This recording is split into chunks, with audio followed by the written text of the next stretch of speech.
고린도전서 강의 24번째 시간입니다. 감당케 하시는 주님이라는 제목의 말씀을 가지고 오늘 함께 은혜 받기를 원합니다.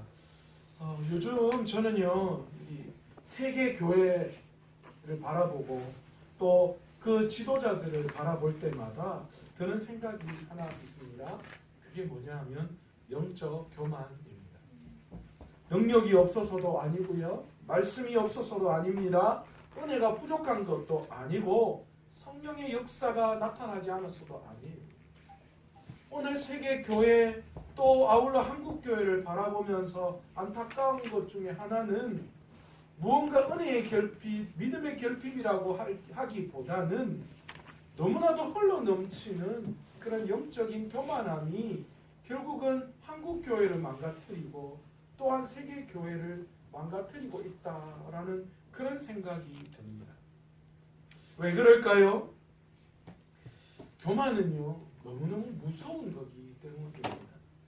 이 교만이라는 무서운 것, 이 교만이라는 이것은요, 질병과도 같아요. 처음에 우리의 몸에 들어올 때에 처음에 감기 바이러스나 이런 것들이 처음에 들어올 때는 별로 영향이 없어요.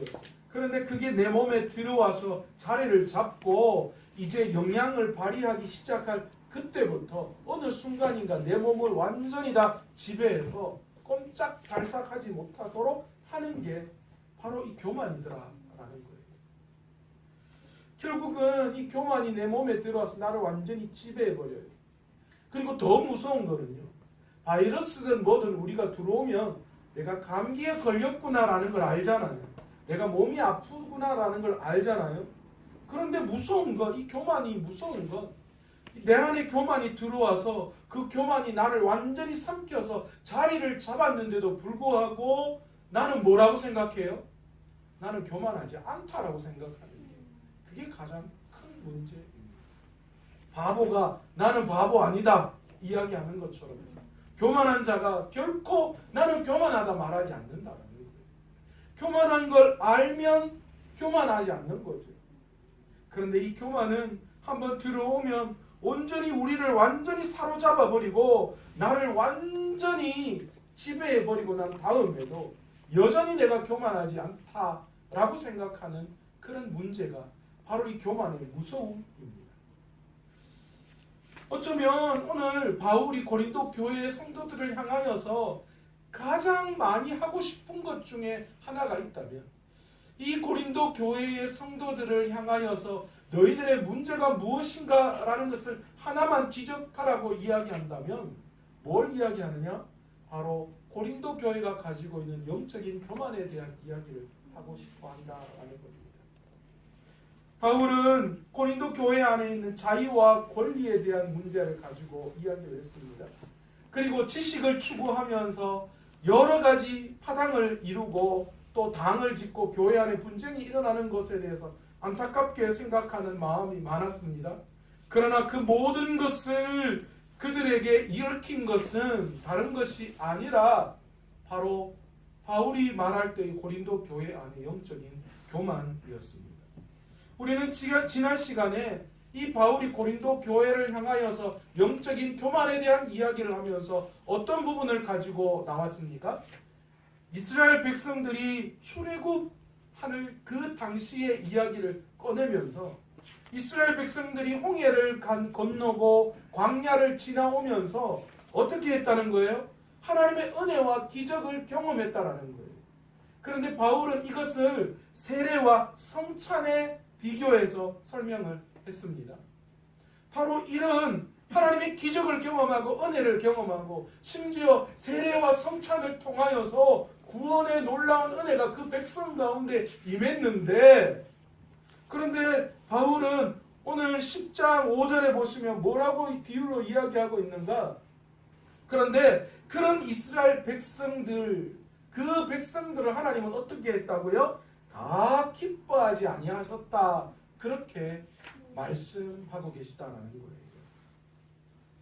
그래서 그들이 어떻게 되었다는 거예요? 하나님이 그들을 기뻐하시지 않았기 때문에 그들이 광야에서 멸망을 당했다, 그렇게 이야기하는 거예요.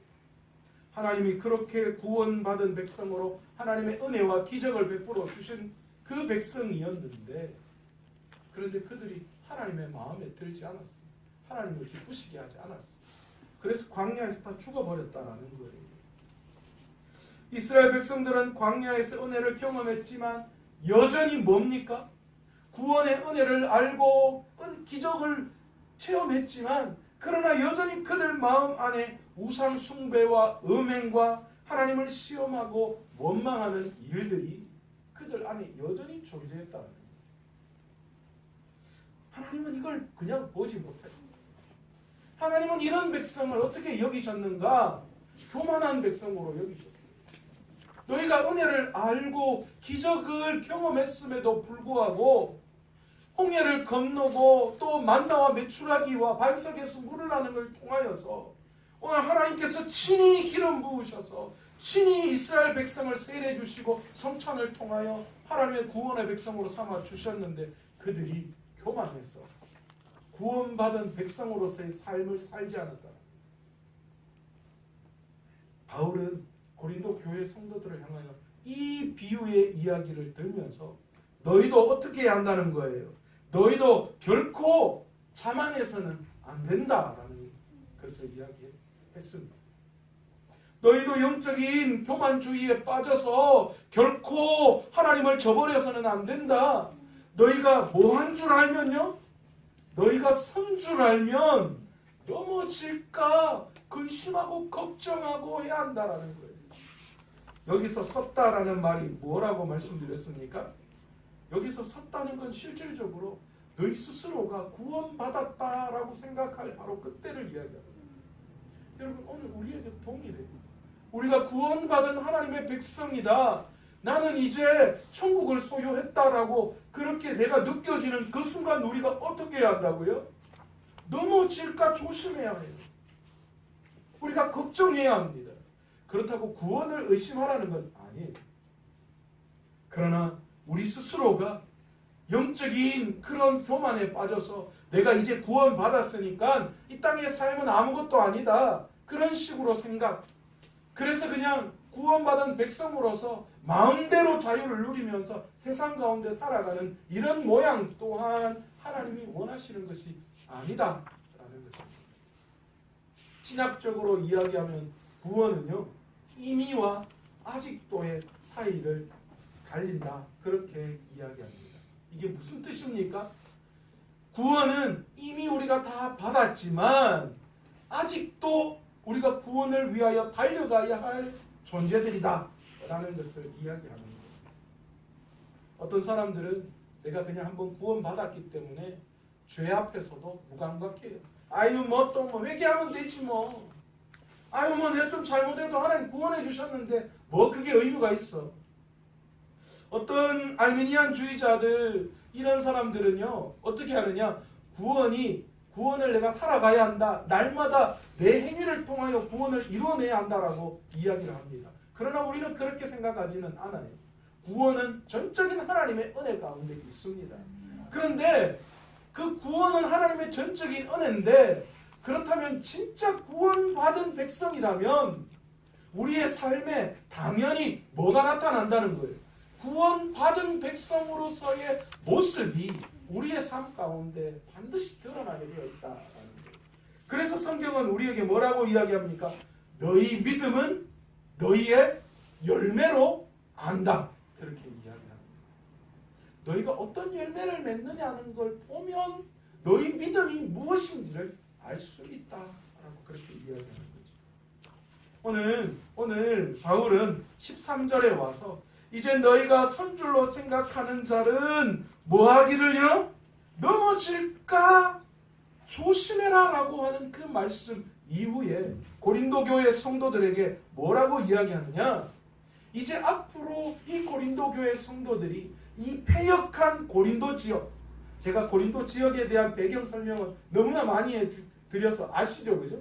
이 고린도 지역이 얼마나 패역한 지역인지, 그런데 그 패역한 지역에 살아가는 고린도 교회 성도들의 신앙을 보면서 너희가 앞으로 여러 가지 시험과 유혹에 놓이게 되어질 것이다 라는 것을 이야기합니다. 너희가 믿음을 지켜내기 위해서 너희가 구원받은 백성이지만 그러나 여전히 어떻다고요? 너희가 구원받은 백성으로서 너희에게 시험과 유혹이 닥쳐올 건데 그런데 그때 어떻게 해야 한다는 거예요? 너희가 그 시험과 유혹을 이겨내야 한다라는 말씀을 하고 있습니다. 그러면서 바울은 오늘 본문 13절의 말씀을 통하여 사실은 고린도 교회 성도들을 격려하고 있어요. 너희 앞으로 고린도 지역 여기에서 믿음의 길을 걸어갈 때 진짜 힘들 거야. 정말 어려울 거야. 너희가 그 시험과 그 유혹에서 이겨내려면 너희 정말 어려울 거야. 그런데 뭐 한다고요? 13절에 그러나 너희가 걱정할 게 없다라는 거예요. 왜요? 오늘 본문은 사람이 감당할 시험 밖에는 너희가 당한 것이 없나니 하나님은 미쁘시사 너희가 감당하지 못할 시험은 허락지도 아니하시고 그리고 또 뭐예요? 시험 당할 즈음에 피할 길을 우리 주님이 예비해 놓고 계시다라는 것을 바울이 이야기합니다. 그렇게 그 고린도 교회 성도들을 위로하고 있습니다. 그런데요, 제가 이 말씀을 준비하면서 그런 생각이 들었어요. 그런데 현실은 아니잖아. 그렇지 않습니까? 오늘 우리가 살아가는 우리 마음은 그렇지 않을 경우가, 그렇지 않다고 생각할 경우가 더 많은 것 같아요. 그 시험이라는 게 도대체 우리가 견딜 수 있는 수준을 주신다고 했는데 때로는 그 견딜 수 있는 수준을 넘어서는 경우도 너무 많더라는 거예요.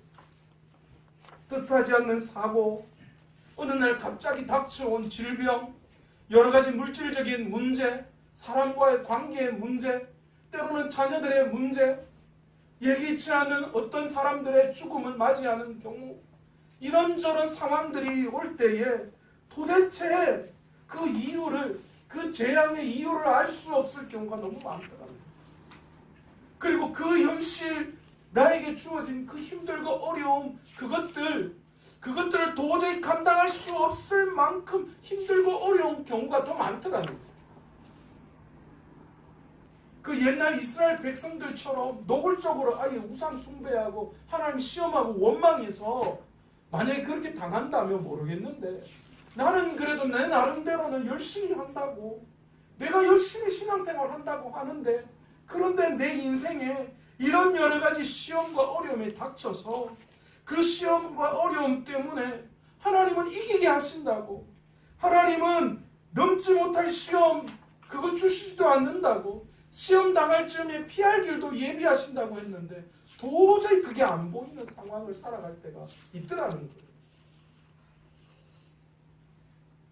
또 어떻게 보면 피할 길을 주신다고 하셨는데 도대체 피할 길이 뭡니까? 내가 어디로 피해야 합니까?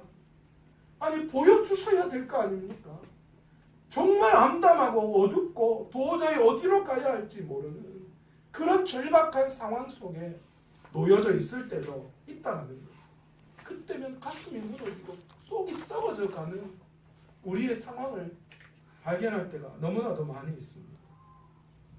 다행히 그 모든 고비를 지나고 난 다음에 우리는 잠깐 하나님이 이렇게 때문에 이것 때문에 이렇게 하셨구나, 그렇게 일부분 알 수도 있을 경우도 있었지만 그러나 대부분 우리는 잘 모르고 지나가 버릴 때가, 아니면 그냥 영문도 모르게 하나님 왜 그렇습니까? 라고 그렇게 힘들고 어려운 시험과 유혹 가운데 빠질 때가 더 많이 있다라는 겁니다. 그런데 도대체 왜 사도 바울은 오늘 이 본문의 13절의 말씀을 고린도 교회 성도들에게 하는 것일까요? 아니 어쩌면 오늘 왜 우리들에게 이 고린도전서 10장 13절의 말씀을 우리에게 들려주시는 걸까요? 전혀 보이지 않는데 우리가 닥쳐온 이 시험이 겪을 수 없는 힘든, 이겨낼 수 없는 그런 힘든 고난인데 왜 바울 사도는 오늘 본문의 말씀처럼 너희가 감당하지 못할 시험을 하나님은 주신 적이 없다, 또 그 시험 당할 때에 피할 길을 예비해 놓으셨다, 왜 그렇게 말씀하는 걸까요? 저는 이 말씀을 준비하면서 사도행전이 생각났어요. 사도행전에 보시면 사도 바울과 신라가 2차 전도 여행을 떠나는 장면이 나옵니다. 그런데 그때 이 바울과 신라가 아시아로 해서 전도를 하려고 했는데 성령께서 그 걸음을 막으셨어요. 그래서 어디로 턴하셨냐? 유럽 쪽으로 턴했습니다. 그래서 마게도니아 지역으로 들어가는데 첫 번째 성이 뭐였습니까? 빌립보 성이었습니다. 바울과 신라가 그곳에 도착하자 누가 있었습니까? 우리가 너무나도 잘 알고 있는 자주장사 루디아가 거기에 있었죠. 이 바울과 신라가 거기에서 담대하게 복음을 전합니다. 그런데 그때 누구를 만납니까? 점치는 귀신 들린 여종을 하나 만나게 되어집니다. 바울과 신라가 그 모습을 보고 불쌍히 여겨서 어떻게 합니까? 그 점치는 귀신 들린 여종을 고쳐주게 됩니다. 그런데 여기에서 문제가 발생했습니다. 어떤 문제입니까? 이 점치는 여종의 주인이 자기의 수입이 끊어져 버렸던 거예요. 그 여종이 점쳐서 그 주인이 돈을 얻었는데, 그런데 그 주인이 이제 그 귀신 들린 병이 떠나가 버리니까 수입이 없어지는 거예요. 그래서 어떤 일이 일어났습니까? 바울과 신라를 고소해 버립니다. 그래서 그들을 잡아다가 옷을 벗기고 매우 치고 감옥에 가두어 버리는, 감옥 중에서도 아주 깊은 감옥에 그렇게 가두어 버리는 그런 절망적인 일이 그에게 일어납니다. 여러분, 바울과 신라 입장에서는 지금 어떤 시험입니까? 어떤 일이 일어났습니까? 아니, 하나님을 위해서 복음을 전하는데, 예수의 이름을 전하는데, 그래서 귀신까지 쫓아냈는데, 아니 어떻게 우리의 전도의 사명 가는 그 길에 이런 어려움이 있을 수 있습니까? 여러분, 그렇게 생각하지 않았겠어요? 내가 나쁜 짓 했습니까? 내가 어디 잘못했습니까? 하나님이 가라 하셔서 갔고, 하나님이 막으셔서 아시아로 가지 않고 유럽으로 갔고, 그리고 빌립보 성에서 담대히 복음을 전하다가 또 하나님이 귀신 들린 자를 쫓아내라 하셔서 귀신까지 쫓아낸 선한 일을 계속했는데, 그런데 어떤 일이 일어났습니까? 그들이 감옥에 가뒀어. 그뿐이 아니죠. 모진 매를 맞고 처절한 모습으로 감옥에 들어가 있습니다. 그 모든 시험, 그것을 고스란히 바울이 당하고 있습니다. 그들에게 신라 같은 그런 희망이 무엇이었을까? 그런데 사실은요, 바울과 신라는 그것을 피할 수 있었어요. 왠 줄 아십니까?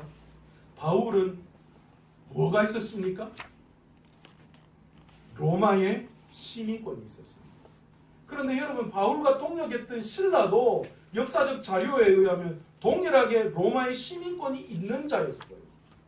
그러면 지금 상황 같으면 어떻게 해결할 수 있습니까?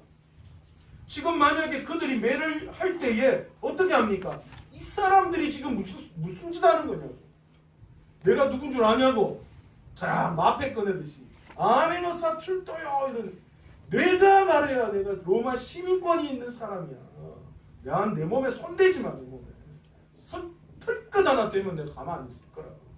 그렇게 할 수 있었을 거예요. 그렇지 않습니까? 저 같으면 그랬을 것 같아요. 그냥 막 뻘거벗기가 죽도록 그냥 때렸겠어요. 그리고 지금 저 밑에 정말 나오지 못할 감옥 같은 그런 곳에 갇혀야 할 상황인데 모여가지고 군중 심리에 의해서 지금 죽을 똥 살 똥 모르는 그 상황이라면 당장 그 문제 해결해야죠. 그런데 놀랍게도 바울과 신라는 그렇게 문제를 해결하지 않았어요. 감옥에 갇혔습니다. 그리고 그 어두운 밤 감옥에서 어떤 일을 합니까? 바울과 신라가 하나님 앞에 찬양을 합니다. 그런데요, 놀라운 건 그 문제에 그 바울과 신라가 지금 경험하고 있는 그 시험의 해결이 어디에서 옵니까? 생각지도 못한 것에서 옵니다.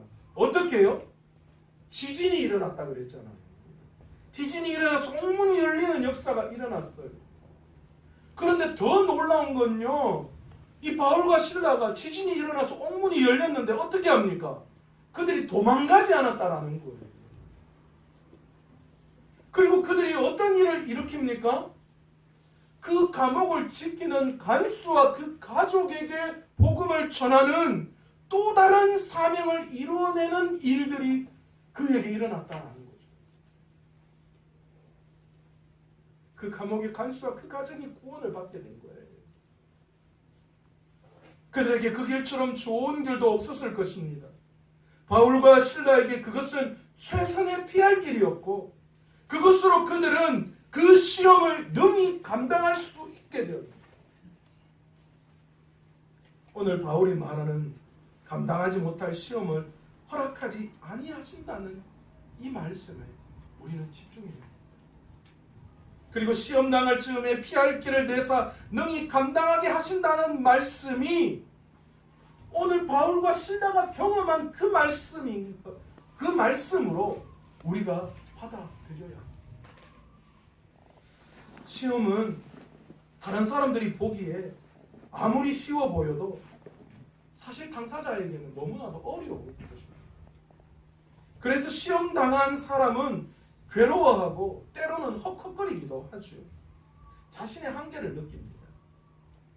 그런데 만약 자신의 한계를 느끼지 않으면, 자신의 한계가 느껴지지 않는다면 어떻게 보면 그게 시험이라고 할 수도 없어요. 내가 그 시험 앞에 헉헉거리지 않고 내가 그 시험 앞에 무언가 해결할 수 있는 뭔가가 있다면 사실 그건 시험도 아니죠. 그건 조금 참아내면 되는 거니까. 그런데 여러분, 시험이라는 건 내 한계점까지 올라오는 거예요. 저희 아들이 수영 학교에서 공짜로 가르치는 수영하고 있거든요. 며칠 전에 수영장을 갔다 오더니만 저한테 딱 이야기하는 거예요. 아빠, 나는 이제 내일부터 수영장을 안 갈 거예요. 왜? 너 수영장 재밌다고 했잖아. 근데 왜 안 가는 거야? 안 갈 거래요. 절대 안 갈 거래요. 왜? 그러니까 자기가 이번에 수영하면서 너무 힘들었다. 선생님이 킥판을 잡고 발을 이렇게 차서 여기서부터 저 끝까지 가라 그랬다는 거예요. 그런데 이렇게 이제 뭐 초보니까 이렇게 머리 담그고 이렇게 막 하는 그거 연습한 거예요. 그런데 머리를 담그니까 제가 물에 대한 공포가 좀 있거든요. 그러니까 머리 담그고 바바박 하는데 뭐 잘 나가지는 않지. 자꾸 물이 왔다 갔다 하지. 그러니까 숨 쉬려고 들다가 물 맞고 막 물 먹고 이런 거예요. 물을 많이 먹었대요. 나중에 이야기 들어보니까. 그런데 선생님은 뒤에서 자꾸 가라 그러면 빨리 가! 뭐해! 빨리 가! 이러니까 자기가 이제 이게 싫었던 거예요. 물을 많이 먹고 토할 것 같기도 하고 한데 선생님은 자꾸 가라 그러고 이제 자기가 이제 당황한 거예요. 한계에 다다른 거예요. 그래서 안 가겠다는 거예요. 그래서 제가 우리 아들한테 그렇게 하고 있어요. 그 한계를 이겨내지 못하면 어떻게 되는 거예요? 영원토록 수영 못하는 거예요. 하십사님, 영어도 마찬가지잖아요. 그죠? 우리가 영어를 실패하는 이유는 우리가 영어를 잘할 수 있는 그 고비를 넘기질 못하는 거예요. 맨날 문법책 보면 뭐만 봐요? 명사만 보는 거예요. 명사는 새카만데 그 뒤에는 전혀 나가지 않는 거예요. 운전도 마찬가지잖아요. 운전도 장로님 그죠? 어느 정도 몸의 배가 확 넘어버리면 5년을 쉬어도 10년을 쉬어도 할 수 있는 거예요. 그런데 그 수준까지 이르지 못하면 안 되는 거예요. 여러분, 우리의 시험도 마찬가지잖아요. 우리가 도저히 할 수 없는, 우리가 그 어떤 것도 할 수 없는 그 상황에 맞닥뜨리는 그것이 우리에게 시험이에요. 그런데 여기서 바울은 이 시험 당하는 우리들에게 매우 소망에 찬 말씀으로 오늘 위로하고 있는 거예요. 그 위로가 무엇냐? 하나님께서 우리가 시험 당할 즈음에 피할 길을 주신다라는 말씀. 여러분, 오늘 이 말씀에 위로받는 저와 여러분 되시기를 원합니다. 하나님은 신실하신 분입니다. 하나님의 시험은 우리를 시험에 걸려 넘어뜨리게 하시기 위해서 주시는 시험이 아님을 우리는 알아요. 하나님의 시험은 우리의 한계를 테스트하셔서 뭐 하시는 거예요? 그 테스트를 통하여 시험하시고 훈련하시고 그리고 그 훈련을 통하여 그것을 교훈 삼아서 더 나은 길로 가게끔 하시는 것, 그것이 우리 하나님의 시험의 목적이다라는 거예요. 우린 그걸 알아야 돼요. 우리 하나님의 시험은 늘 거기에 있다는. 그러나 사단이 주는 시험은 어떻습니까? 사단이 주는 시험은 우리를 걸려 넘어뜨려서 일어나지 못하게 하는 유혹입니다. 그래서 사단은 우리를 유혹하는 존재. 유혹은 걸려 넘어져서 안 되게 하는 거예요. 그렇게 하나님이 우리를 시험하실 때에는 하나님은 그 피할 길까지 예비해 놓고 계시는 분이심을 우리가 알아야 해요. 그걸 통하여 하나님은 우리를 승리케 하시는 그 시험을 통하여서 우리를 훈련시키셔서 더 나은 믿음의 소유자로 만들기 위한 하나님의 계획이랍니다. 그러니 우리가 그 시험 당할 때에 우리가 해야 할 것이 있다면, 오늘 바울과 실라가 그 감옥 속에서 로마의 시민권을 가지고 그것을 풀려나는 것이 아니라 그 감옥 속에서 신실하신 하나님을 찬양했던 것처럼, 우리도 오늘 우리의 시험 앞에 우리가 세상을 바라보고 땅을 바라보는 것이 아니라 우리의 시선을 어디에 고정해야 합니까? 우리 하나님 앞에 하늘에 계신 하나님을 바라볼 수 있는 믿음의 소유자가 되어야 합니다. 세상을 바라보면 절망이에요. 특히 시험 중에 바라보는 세상은 더 절망입니다. 도저히 못할 것 같아요. 안 될 것 같습니다. 저도 그런 경우가 참 많았습니다. 그런데요, 놀라운 사실은요, 그 시험 중에 하나님은 그 시험 당할 즈음에 피할 길을 주시는 분이시다. 하나님은 우리가 시험 당할 때에 이기지 못하는 시험을 주시는 분이 아니시다라는 것을 믿고, 세상에 눈을 돌리지 않고 세상에 고정되어 있는 시선을 하나님에게로 고정시키는 그 순간, 우리는 그 시험을 이길 수 있는 능력이 우리에게 주어집니다. 여러분, 아브라함이요, 하나님이 아브라함을 시험하실 때 100세에 낳은 이삭을 바치라고 했어요. 그런데 아브라함이 그 말씀에 순종합니다. 아브라함이 세상을 봤다면 순종할 수 있었겠어요? 아들을 바치는 부모가 어디 있습니까? 아무리 아브라함이 믿음 좋다 하더라도 자식 바치는 부모가 어디 있습니까? 그리고 자식 달라 하는 하나님이 어디 있습니까? 당시 창세기에는요, 자식을 몰록에게 바치는 그런 우상 행위가 사실은 성행했다고 합니다. 그런데 하나님이 아브라함에게 나타나셔서 이삭을 바치라고 했어요. 그런데 그때 아브라함이 순종했어요. 아브라함이 하나님을 그런 우상으로 생각해서 그 말씀에 순종했겠어요? 아니요. 세상을 봤다면 그랬었겠죠. 세상이 그 땅에 자식을 바치는 일들이, 그런 제사가 성행했으니까요. 만약에 그랬다면 절망이었을 거예요. 아, 우리 하나님도 똑같구나. 우리 하나님도 내 귀한 아들 바치라고 하시는구나. 그렇게 절망할 수밖에 없었을 거예요. 그러나 그 절망의 그 시험의 때에 아브라함은 누구를 바라봤습니까? 그 시선을 세상에서 띄어서 하늘을 바라봤습니다. 그리고 하나님을 바라보는 순간 뭐가 생겨났어요? 믿음이 생겨났습니다. 어떤 믿음입니까? 우리 하나님은 자식을 바치게 하는 하나님이 아니시다라는 거예요. 우리 하나님은 그 제단에서 반드시 그 재물을 예비해 놓으셨을 것이다라는 거예요. 그래서 아브라함이 경험했던 게 뭡니까? 하나님이 준비해 놓으신 어린 양을 바라보게 되어지는 거죠. 여러분, 오늘 시험 중에 있는 우리도 마찬가지인 줄 믿습니다. 이 시험 중에, 이 어려움 중에 우리가 절망하고 낙심하지 말아야 할 것은, 우리 주님이 우리를 훈련시키셔서 우리를 이기게 하신다는 거예요. 승리케 하신다는 거예요. 그러니 우리의 시선을 세상에서 하나님께 돌려요. 바울과 실라가 세상에서 그 절망 가운데 있을 때에 그의 믿음을 가지고 세상의 방법으로, 세상으로, 로마의 시민권으로 그 문제를 해결하지 않고 철저하게 하나님 앞에 감사하며 그 마음을 하나님 앞에 돌릴 때에 지진이 나서 옥문이 열려도 그가 움직이지 않고 끝까지 하나님 앞에 붙들림 받아서 하나님의 사명을 감당할 때 구원도 하고 간수와 그 가족도 구원시키고 그 감옥에서 풀려나는 은혜가 그에게 있었잖아요. 그게 바울과 실라에게만 일어나는 일이겠습니다. 오늘 시험 중에 있는 우리에게도 반드시 동일하게 일어난 것인 줄로 믿습니다. 아멘.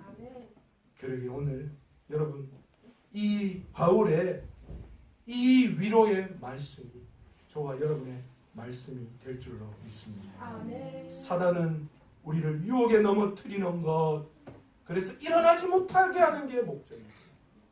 하나님은 우리를 훈련시키고 교육시키셔서 더 나은 길로 인도하시는 분이시다라는 그 믿음을 가지고 우리가 우리의 삶에서 이 시험을 통하여 더 풍성하신 하나님의 은혜를 경험할 수 있는 저와 여러분 되시기를 간절히 축원합니다. 아멘. 오늘 이 시간 말씀을 생각하시면서